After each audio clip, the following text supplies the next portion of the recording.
que es la lucha de sexos, bueno, el papel de la mujer, una mujer, digamos, muy poco sumisa, muy profesionalizada, muy integrada en el mundo de los periodistas, absolutamente, ¿no? Y luego el trabajo de Diamond y de Wilder, que es tremendo. De todas formas, es un trabajo que opera más sobre el material de Hedge y MacArthur que sobre el de Howard Hawks concretamente. Por ejemplo, el diálogo que era muy salaz, muy grosero en la obra teatral, bueno, que hubo que Hawks, por problemas de censura, que entonces tenía una gran presión a comienzos de los años 40, debió de limarlo, y ese fue en gran parte el trabajo que empleó Ben Hedge en su trabajo con Charles Lederer al escribir el guión. Bueno, eso ya desaparece, y además a Billy Wilder decirle un diálogo de carmelitas, eso es pedirle un imposible, porque le encanta la provocación, el cinismo, la frase aguda, etcétera, etcétera, ¿no? Y ahí hay diferencias pues muy sustanciales. Yo ya cedo la palabra a los demás. Yo creo que hay dos o tres situaciones muy características. Por ejemplo, Hawks reinventa absolutamente todo el comienzo de la película. Eso no está en la obra de teatro, no está en la novela. Es decir, empieza, como tú dices, realmente con el cadalso, en la sala de periodistas, cuando se va a proceder la ejecución. Todo lo anterior, que es esencial en la película de Hawks para establecer las relaciones entre Cary Grant, entre Rosalind Russell y entre el pobre de Bellamy, concretamente, con esa fabulosa secuencia en la que le confunde con el viejo que está esperando en la entrada del periódico, incluso le da la mano al paraguas, que es un prodigio de screwball comedy, de comedia loca, absolutamente. Toda esa construcción es nueva, y eso indica por dónde va Hawks y por dónde no va a ir, por decirlo de alguna manera. Aparte de la creación de un personaje, transformar en un personaje masculino, no olvidemos que de todas formas a Hawks las historias de amor, entre comillas, entre hombres siempre le han encantado, y es la mujer la que acaba destruyendo esa historia. Pero aquí es una historia de amor entre Cary Grant y Rosalind Russell, que de alguna forma Cary Grant quiere recuperarla porque es muy buena periodista, pero también porque está enamorada de ella, que eso es el romanticismo caché oculto por parte de Howard Hawks. Eso no le interesa a Billy Wilder. Pero luego hay, creo, otra secuencia para mí muy característica, y es la secuencia en la que Rosalind Russell, van a ver los espectadores, va a entrevistar a Earl Williams. Eso apareció una referencia en la obra de teatro, y eso Billy Wilder no le interesa en absoluto. Para Hawks es muy importante. Y ya concluyo, hay otra secuencia para mí capital de diferencia, y es la secuencia del psiquiatra. En la secuencia del psiquiatra, de esa burla que hace del freudianismo exacerbado en la presencia y en el personaje de Hoffer, que eso es común en Howard Hawks, porque está también el psiquiatra loco de La fiera de mi niña, que es otro disparatado, absurdo y loco, absolutamente enloquecido.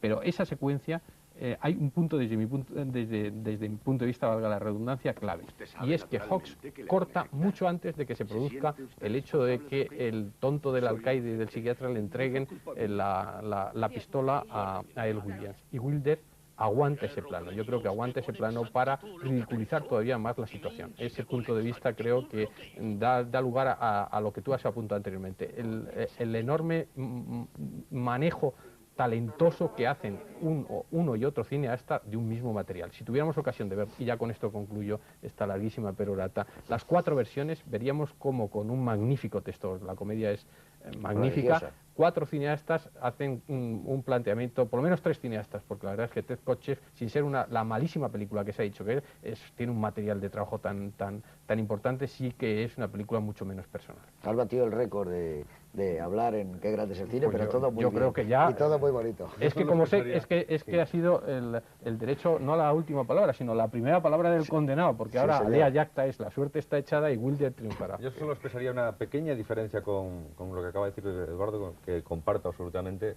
excepto una pequeña cosa, y es que Billy Wilder no abandona la relación.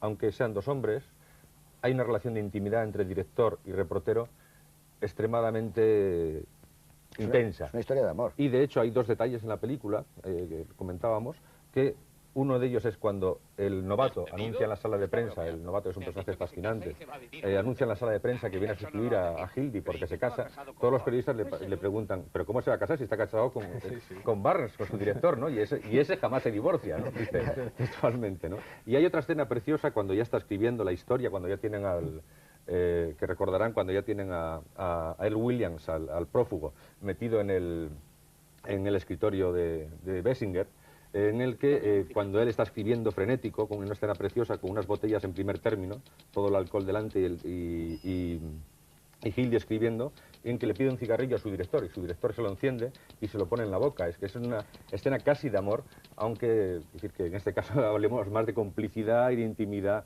profesional. De hecho, ustedes lo han visto en los carteles, al final Hildy se queda con Barnes y no con su chica. Y además, siguiendo lo que tú dices, hay una frase que yo no sé si es de la obra de Ben Hedge o de alguna manera es incluso un homenaje de Billy Wilder y Diamond a la película de Hawks, que es cuando hay un momento en que Walter Matthau le dice a Jack Lemmon, dice, te pones precioso como pensado.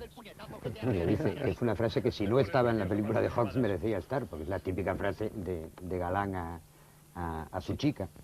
Yo querría retomar algunos de los temas que habla Eduardo. Lo que pasa es que son muchos, no sé por dónde cogerlo. Uno de los últimos que has hablado, por no entrar en el meollo Hawks contra Wilder todavía, por no monopolizar el tema. Yo creo que es Hawks y Wilder, no contra. No, una cosa que quizás es tangencial, pero que tiene algunas cosas divertidas que contar, es lo del psiquiatra. El psiquiatra es un personaje que sale bastante en las películas de Hawks, pero es un personaje que le obsesiona a Billy Wilder. Por eso seguramente continúa con él, como tú decías. Él cuenta que es la venganza contra Freud, porque cuando él era periodista quiso entrevistar a Freud en Viena y Freud no le recibió. Y entonces se metió bastante con los psiquiatras en sus películas.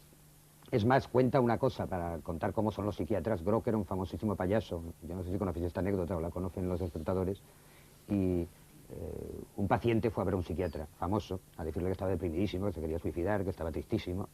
Y entonces el psiquiatra le dijo, pero hombre, por Dios, hay un payaso estupendo que está actuando ahora en la ciudad, que se llama Grock, vaya usted a ver a Grock, que cura cualquier depresión. Dice, ¿cómo se llama usted? Y dice, Grock. le dice el paciente. Y hay una escena en esto del psiquiatra de la película de Wilder, que yo creo que es totalmente suya, que aunque cinematográficamente a mí me parece de las peores, pero que tiene una anécdota graciosa, que es cuando la camilla del psiquiatra se escapa de la ambulancia y va rodando por la calle, le cuenta a Billy Wilder que cuando estaban haciendo pruebas de defensa por posibles bombardeos en la guerra, pues un grupo, no sé, estaba Wilder, no sé quién más, y la mujer de Hitchcock, Alma Hitchcock, que era la que pesaba menos y la más menuda, la pusieron en una camilla, la metieron en una ambulancia, se abrió la puerta de la ambulancia y salió rodando y al cabo de los años cuenta esta historia. Entonces, después de este ramillete de frivolidades que contó sin entrar de lleno en esa guerra, no contra, sino de idea, como tú decías, pues ya os cedo la palabra a otros que ya volveré a decir. Bueno, cosas. yo voy a coger un momento la palabra. A mí me parece que por eso no se pueden enfrentar.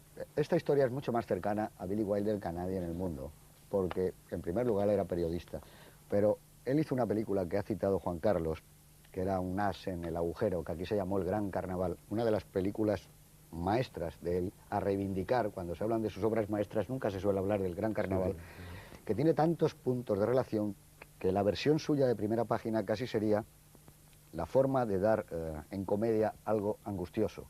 Allí había un hombre metido en un agujero y entonces aquí hay otro hombre también en una situación claustrofóbica, en esa imagen que es para el cine de todos los tiempos, que es ese mueble de persiana donde lo meten a él. En los dos se está jugando con la vida de un ser humano, pero se está jugando para sacar una buena noticia, para sacar un buen reportaje. Es decir, que la historia le viene muy cercana. Hawks, en cambio, parte como en La fiera de mi niña, parte casi de una comedia de Screwball, esa escena que luego verán ustedes, antológica, que es en el despacho de él, entre Cary Grant y Rosalind Russell, asombrosos los dos de interpretación, está poniendo en marcha no la obra de de Ben Hedge, sino casi una comedia suya, especial. Luego eso se prolonga cuando lo llevan al restaurante y antes en la escena del paraguas. Eso es un poco ya... Leo Macarey, es la pícara puritana cuando le dice, ¿y dónde van a ir usted? Dice, vamos a ir a Albany. Hombre, que viene a Albany, viviremos con mi madre. ¿Has oído, Hildy? Vas a ir con tu madre. El terrible final de la película. Qué bien todo, ¿no? Qué maravilloso. Es decir, eso está tanto en el Screwball o la pícara puritana como en el cine de toda su vida. Él luego hace un giro y entonces entra en la obra de Ben Hedge y de Charles MacArthur, pero digamos que su visión es una visión de toda su vida, de todo su cine. En la manera en que encienden los cigarrillos los personajes de Billy Wilder y de Howard Hawks hay toda una manera distinta de enfocar el cine, ¿no? Cuando ella va a encender Rosalind Russell, él mismo le coge la cerilla y se enciende el cigarro, o sea, no tiene ningún sentido de caballerosidad, mientras que aquí, tú acabas de decir, le coge, le enciende el pitillo, es decir, lo ahí, pone en la boca, hay una intimidad. Claro, entonces a mí me parece que no son dos planteamientos enfrentados, ni cuál es mejor película, sino que son las dos asombrosas porque están hechas por gente de tanto talento como son Hawks o Billy Wilder, que han cogido un material, lo han utilizado, han sacado lo que creían que era bueno, pero nunca al servicio de la obra de Ben Hedge y de Charles MacArthur. Lo que han creado es otra cosa. O sea, que lo que crea Billy Wilder es una reflexión ácida, amarga, no solo ya sobre el periodismo, sino sobre un cinismo de una época terrible. Y Howard Hawks lo mismo, porque aunque es una comedia más, no se puede decir más o menos divertida, es muy pesimista. La película de Howard Hawks es una película de una visión pesimista. ¿Tú no crees que tiene un lado muy pesimista? En las relaciones entre las personas continuamente son pesimistas. Yo creo que